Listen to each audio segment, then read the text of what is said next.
Alors qu'il n'a pas encore fini avec les critiques de l'Algérie sur sa prestation lors des barrages de la Coupe du Monde 2022, Bakary Gassama a visiblement encore créé une polémique en Libye. Le sifflet gambien est depuis ce week-end sous les feux des critiques des fans du club Al Ahly de Tripoli. Quelque part, ils se ressemblent tous. L'histoire du football africain reste confrontée à de très grosses interrogations. Personne ne sait ou semble ignorer que le football africain mérite mieux que ça.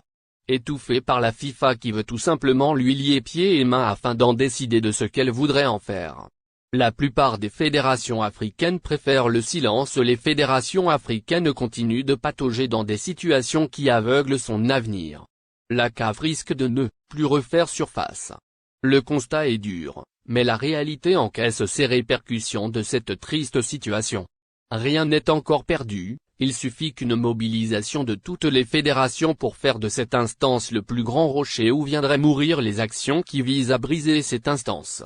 Il ne soigne toujours son image, pourquoi? Prenons le dernier exemple du mois, celui de l'arbitrage. Tous les arbitres sont presque des Gassama. Les jeunes et les moins jeunes évoquent ce nom à chaque partie de football dans les différents quartiers. Un homme qui a tout démoli entraîne avec lui une image, celle du football africain. Imaginez, un seul instant, que ce qui s'est passé le fut en Europe. Que serait-il passé? On remuera ciel et terre pour que cet homme ne puisse plus jamais mettre ses pieds dans un terrain de foot. Pensez-vous que la FIFA mettrait autant de temps pour répondre à la fédération victime d'une combine ou d'une corruption? Le problème sera déjà réglé sans trop de bruit. Chez nous, on est le 18 mai, rien n'est encore décidé, ni respect au pays, à la fédération, aux supporters, à tous quoi.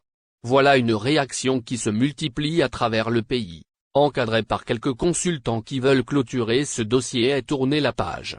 Il serait sous le parapluie des instances, le même effet se fait signaler ailleurs. Un journal africain s'interroge: loupe ou réel problème de niveau? Avant de poursuivre, toujours est-il que l'arbitrage de Bakary Gassama continue de faire débat en Afrique. Après la polémique XXL suscitée par cette décision à l'occasion du barrage retour de la Coupe du Monde 2022 entre l'Algérie et le Cameroun, 1-2, le sifflet gambien arbitrait dimanche la demi-finale retour de la Coupe de la Confédération entre les Orlando Pirates et Al Ahly Tripoli, 0-1. Quelle interprétation peut-on donner à sa programmation? Notre confrère rapporte que malgré leur victoire, les Libyens n'ont pas digéré l'arbitrage de Gassama qu'ils ont ironiquement désigné homme du match sur leur page Facebook officielle. En réponse aux critiques de certains fans qui lui demandaient comment il a pu accepter de se laisser arbitrer par Gassama, le club basé à Tripoli a également publié une copie de la lettre envoyée à la Confédération africaine de football dans laquelle il demandait un changement d'arbitre. Une demande rejetée. Or, Al Ahly estime que ces craintes étaient justifiées au vu de la prestation de Gassama. Devait-il signaler